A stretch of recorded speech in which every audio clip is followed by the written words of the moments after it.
Man, what is happening, my YouTube family? Of course, it is your boy B New. I normally say coming at you this morning, but of course, as we all know, this is the evening time. So I was actually gonna do my morning show out, which of course I still am. I was actually gonna do just the morning show because I had a rough weekend. As you all know, I hit South Beach, did a little bit of partying, a little bit of maxing, a little bit of relaxing. But you know, after all that's said and done, back to life and back to reality, as they always say. So as always, though, first and foremost, positive vibes and positive energies to anybody who may be listening to me right now. Positive vibrations to you all and blessings. So as we all know, the Lakers lost the game today, and I'm so glad I did not tell anybody to bet on this particular game. And we all know the Lakers are the huge favorites in this game, and the first time a 7 seed has ever been this heavily favored against a 2 seed, and we all know why. But at the end of the day, there's a lot of things that we need to touch on to dissect what happened today and what is going to happen in the future, or what needs to be done in order for the Lakers to pull off a victory, a series victory against the Phoenix Suns. So I would ask you all out there, if you say it was the biggest thing that really controlled the game and what caused the Lakers to lose, because as we all know, the game, it wasn't like a beat down. It was just, Phoenix got out to a nice little healthy lead in the beginning, and they were just able to maintain that lead throughout the course of the game.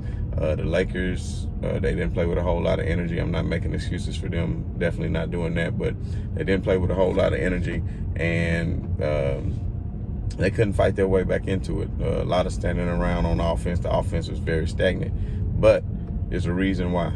And the reason why is because I don't think I have, correct me if I'm wrong, but I don't think I have given out an award on the show previously, but I'm going to have to give out an award. The Smooth Brain of the Year award goes to Frank Vogel.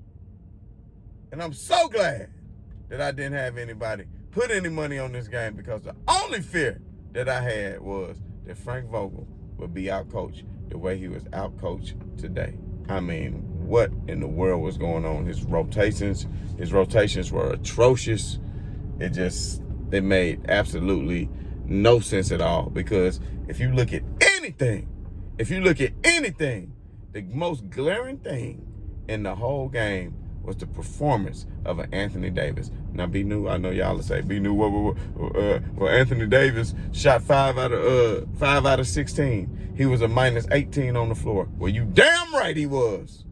And I'm not making an excuse for Anthony Davis, but see, I've been in positions throughout my career in several different things to where if you want to be successful, you have to be put in position to be successful.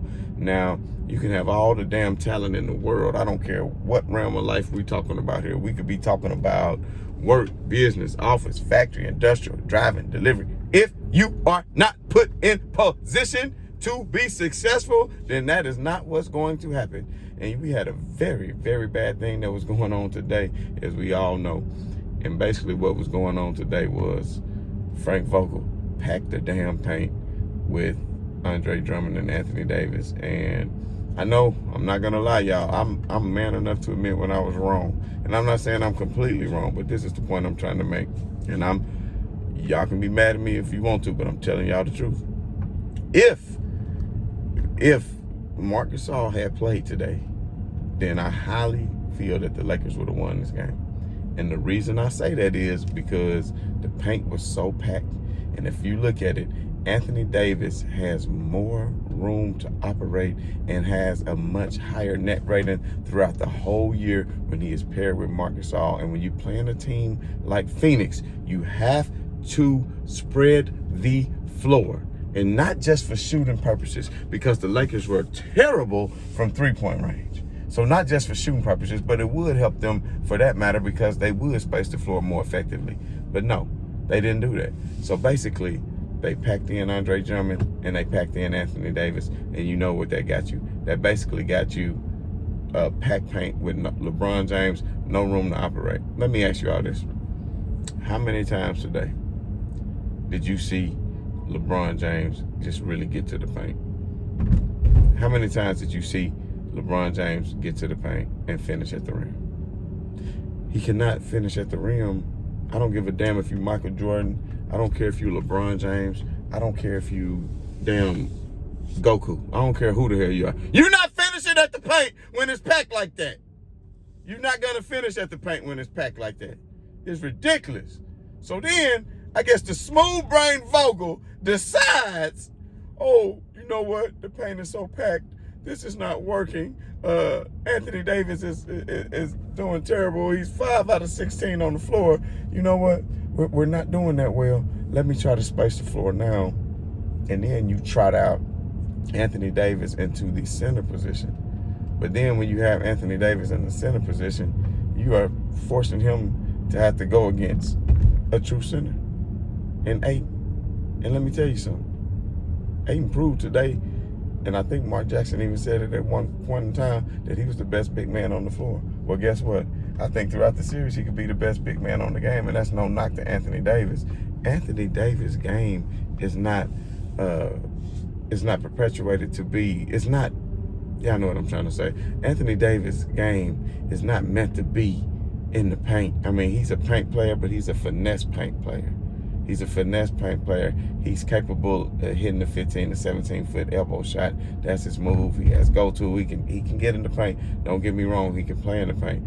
But it's a reason why. I'm telling y'all something now.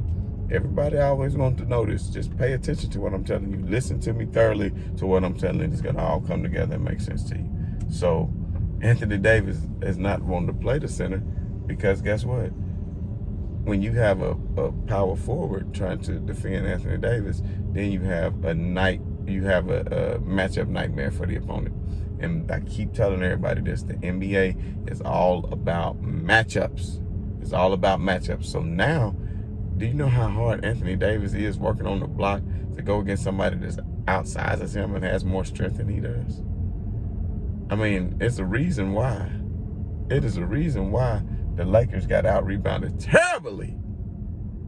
The Lakers got out-rebounded 47-33. It's a reason why they got out-rebounded by that much. Because now you have Anthony Davis in here trying to play the center spot. And he's going up against a man that's defending him who's a true center. And Anthony Davis, he's just not a true center. He's never been that guy. And that's the reason why he's never really wanted to play center. And that's the main reason. But not only that, correct me if I'm wrong, did Jeff Van Gundy not say during the telecast, did Jeff Van Gundy not say, oh, I like it when Anthony Davis is at 5. It just makes more sense because now they can spread the floor. You damn right you can spread the floor. Spreading the floor is cool. Spreading the floor is not the issue. Spreading the floor is what you want to do. And that's how the Lakers were able to maintain staying in the game. Because had they not spread the floor, then they really would have got ran out the gym, is what it looked like to me. And I'm telling y'all, I'm not trying to discredit the Phoenix Suns defense because their double teams were on point. Their ball rotation was on point. And I'm not taking anything away from the Phoenix Suns. The Phoenix Suns played damn good. They played damn good. But you keep saying, just like I said, Jeff Van Gundy said, if Anthony Davis were to play the center, then that spreads the floor. Well, guess what? You have a center who can spread the floor. His name is Marc Gasol. And if you put in your center who can spread the floor, then guess what? Then Ayton got to guard somebody that's bigger than him, or as big as he is, a true center, and Marc Gasol. And then that's who that will take away Ayton guarding Anthony Davis. That shit ain't rocket science. That ain't rocket science. Frank Vogel, can I get a 10th of your salary? You don't know what the hell you're doing. That's not rocket science. If you put Marc Gasol in the game, then Ayton gonna have to guard him. Now that's cool when Drummond in there, but that's fine. But then Ayton is guarding him. Now you back in the paint with Anthony Davis and Ayton. What kind of sense does that make? And what's that guy named for Phoenix that come up and back up Ayton? I can't think of his name. Y'all know what I'm talking about. The other European player. Marc Gasol will have his way with him. Montrezl Harrell is too little to score on him now. I'm not taking away nothing from Montrezl Harrell. He can still get minutes, but you're not doing it right, Frank Vogel. You can get both of them minutes. Just because you play one doesn't mean you don't have to play the other one. Now you sitting up here, if Marc Gasol is in the game and you insert him, then what does that do? If Aiden is forced to guard Marc, then Aiden is coming out of the paint on defense. When Aiden is out of the paint, then when you have lanes to drive, you don't have a rim protector, because then LeBron James could get his easy drives to the hole. THT, and this is just proved my point right here. I'm glad I said that. Kyle Kuzma had, what, 15, 16 minutes? Kyle Kuzma was a -5 today. And guess how many points he had? Cheerio! He didn't have nothing, a damn goose egg. And I'm not going to put all the blame on Kyle Kuzma. Because, like I said, Phoenix played excellent defense and had a master game plan. And you have to put your players in position to win. And that's not what Frank Vogel did. Because if that was the case, you would have saw Kuzma with more drives to the basket. Now, you know that's what Kuzma specializes in. He hit his threes here and there, but he's not the best of three-point shooters. But Kuzma is a long, tall player who's capable of putting the ball on the floor and getting to the hole. But you cannot put the ball on the floor and get to the hole, especially if you can't take your man off the dribble. And if you do so happen to take him off the dribble, you got a damn 7-foot damn Aiden down here to smack that shit out of there. So if you go back and look at the games, I'm going to do some research later too. If you go back and look at the games when Marc Gasol played Phoenix, now that was when LeBron actually got hurt. I want to say the day before against Atlanta, the day before they was going to play Phoenix, because I was about to put a whole lot of money on that game, but they didn't. So I forgot what happened, but I don't think they won, because that was the next day after LeBron got hurt and the Lakers started getting smacked around. But I want to ask y'all something. I just want to be real with it. And I want y'all to be real and honest to yourself. I want you to take everything out of it. Whatever factors you got into it, your own personal feelings and everything aside. Because you know I got feelings, personal love for Marc Gasol because of his years with the Memphis Grizzlies, which we'll talk about that later too. But I got love for Marc Gasol for that, because I know what he's capable of doing. But when you have a player who's won a championship with Toronto, you had a player who was in playoff wars in the Western Conference for 7 straight years, going against Chris Paul and the Clippers, going against the San Antonio Spurs, going against Kevin Durant, Russ Westbrook, and Harden and OKC. Battles that Marc Gasol has gone through. But yet, you give him a DNP. But you brought him in here at the start of the year to be your starter. I know he was only averaging 5 points, but he was doing so much more because of what he brings on the offensive end, as far as setting the high screens and being able to pass and deliver the basketball. Do you know how many dimes he probably could have got to three-point shooters today if you spread the floor and you bring Aiden out the floor? But no. So, Smooth Brain of the Year award, Frank Vogel, first of all, for not putting people in position to win. Anthony Davis, you get no game ball for being -18, shooting 5 out of 16, you -18 for the game. You had a lot of open looks that you could have knocked down. It wasn't necessarily, so don't get me wrong, I'm not saying Aiden shut him down, but on some of these looks, some of these 17-foot, 18-foot looks, some of these wide open three-pointers, you just simply missed. And the moment was a little bit too big for you. But guys, I'm not worried about this. The Lakers could easily win with adjustments, but Frank Vogel is going to have to make the necessary adjustments. This is how dumb Frank Vogel is, y'all. I thought he might have had maybe 1 or 2 wrinkles on his brain. But come to find out, that man is totally smooth brain. I mean, do you know how dumb that he got to be when you sit up here and Chris Paul is so hurt and Chris Paul could not shoot and Chris Paul is injured and you see his shooting motion is off, you see he's losing the ball, but instead, when you do your double team to Booker, why aren't you not doubling off of Schroeder onto Booker? Bring the double from Schroeder. You big dummy! Bring the double from Schroeder. Then you leave Chris Paul open. And then Mark says, well, I got too much respect. I got too much respect to leave Chris Paul open because that's how good Chris Paul is. Bruh, I don't care how good you are. If your damn shoulder hurt and this man writhing around in pain, just writhing around all kicking on the floor in pain, then you know he hurt. Then he went back to the locker room again. You can clearly see that he's hobbled. If this was in nature like a lion or a tiger to somebody out here, they smell blood in the water, then they sick them. And they come eat them. Lakers didn't do that. They had blood in the water, and they let an opportunity go down. Just like that. You had a player go down in Chris Paul who clearly was not to his full self, and you didn't take advantage of it. You didn't hardly press him full court. And then the sad thing about it is you didn't double off Schroeder to the open man and force Chris Paul to try to beat you being injured, and then live with it if that's the case. But you're still going to rotate back on defense. Then you rotate from the opposite wing.